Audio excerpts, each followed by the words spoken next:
everybody and welcome back to the channel. It's Smashy here, and today we're going to have a little bit of a chat. There's a couple of things that we could talk about today.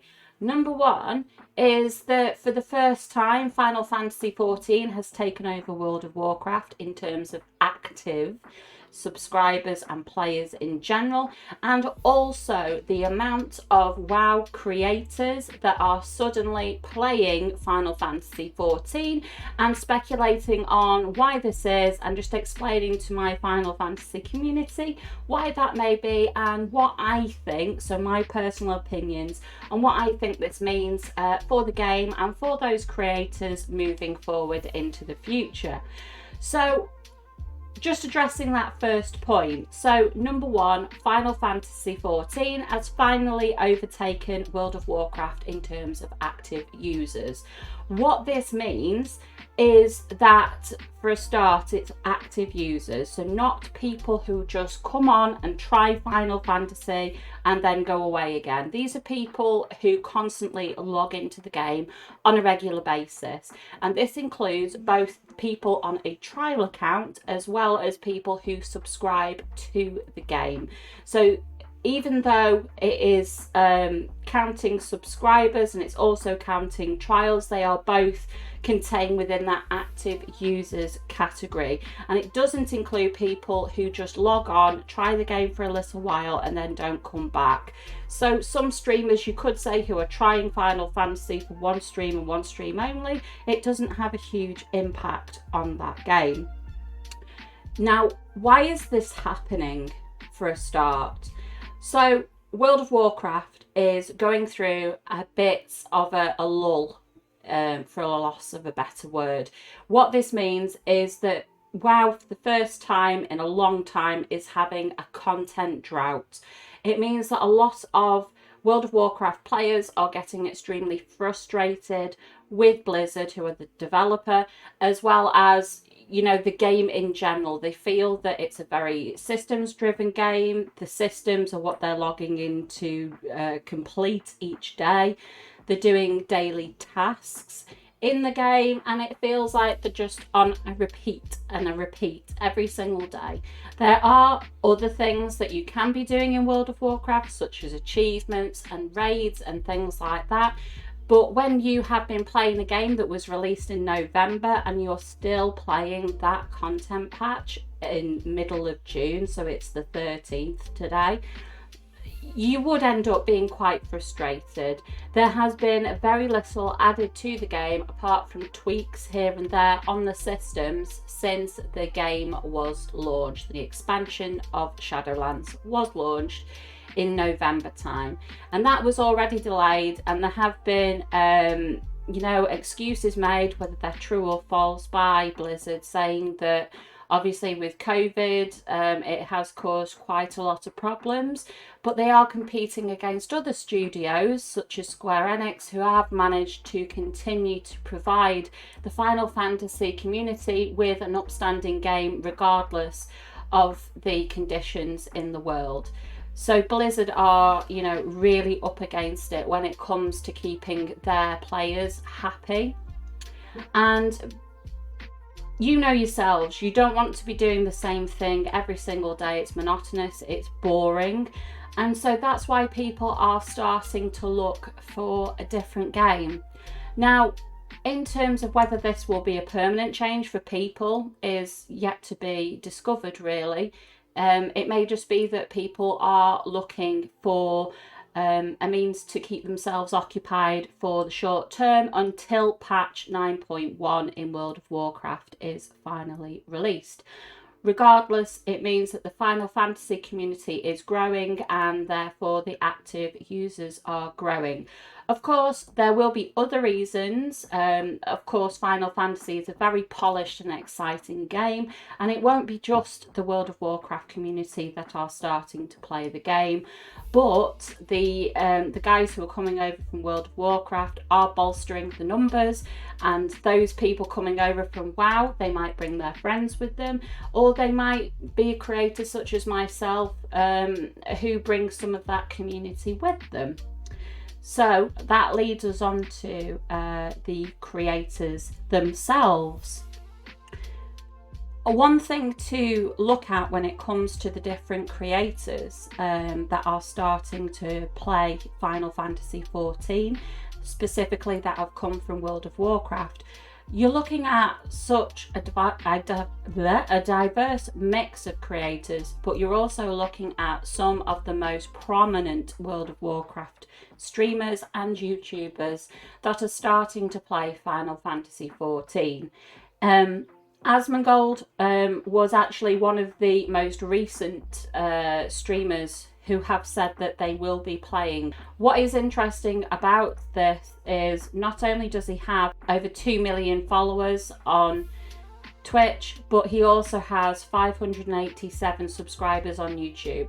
So the amount of reach that Asmongold has as a content creator is amazing. If you can imagine how many people he will end up reaching with that Final Fantasy content, and I can imagine that the stream, when he does eventually decide to play the game, he is going to be absolutely overwhelmed by people watching.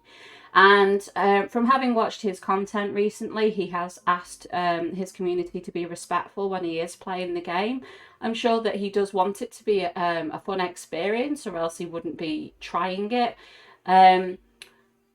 But we'll have to see what happens with that. He hasn't committed to when he's going to be doing it. He said it will be in the next few weeks, so we will look forward to seeing that very soon.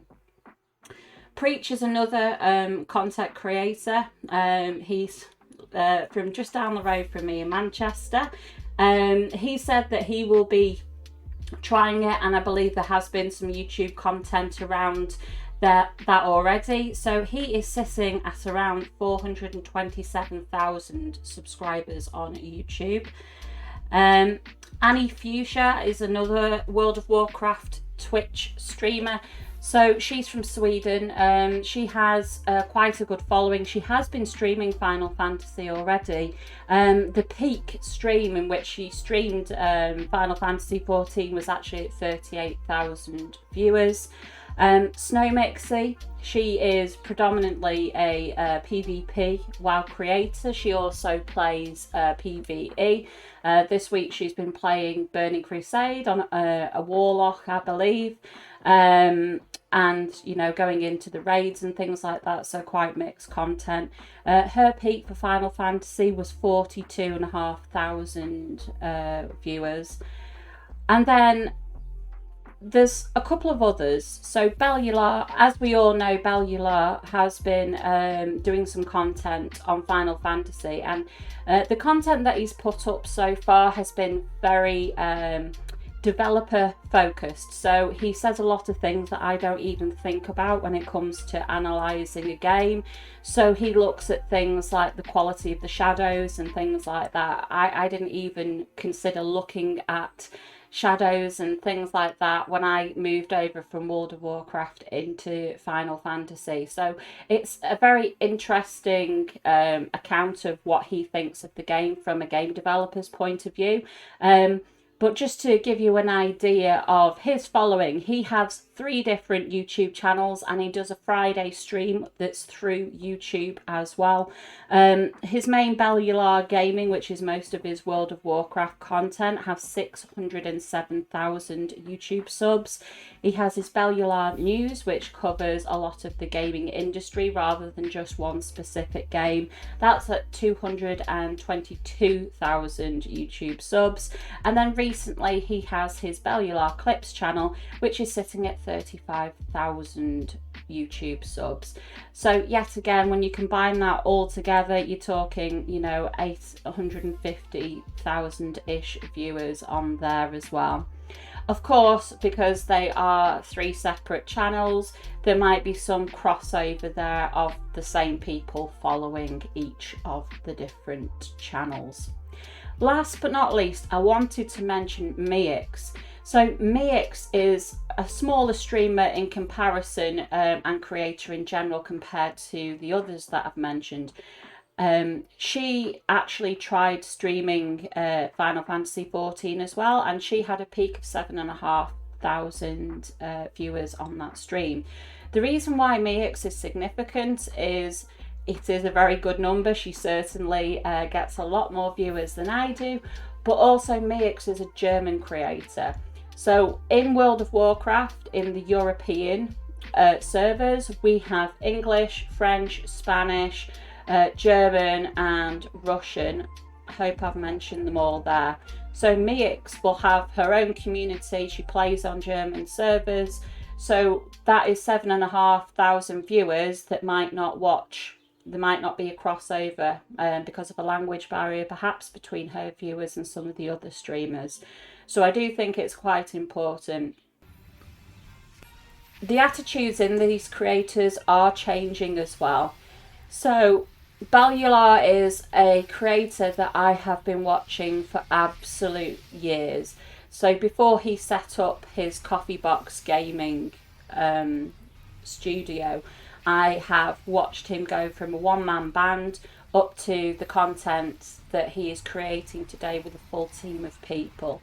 And he's been very careful in his criticism up until very recently. And I think that it's really stood out. The jokes that he's making, the words that he's using, he started swearing in his content, particularly in his live streams. It really shows the frustration that this man has.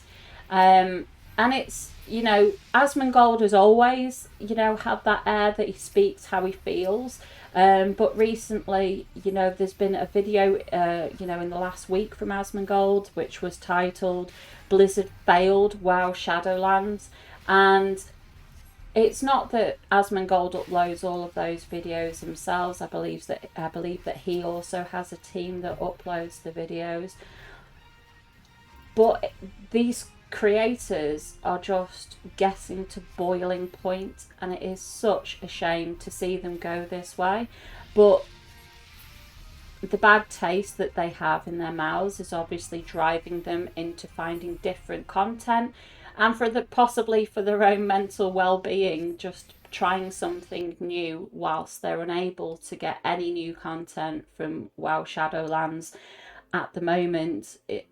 Just looking at Bellular in particular, there was a joke recently he made about having dicks in salads, and it turned into a bit of a meme, and he started, I think there was a courgette in a salad, or a similar salad item that appeared in one of his live streams, and it is light-hearted, and he just tries very best to remain positive.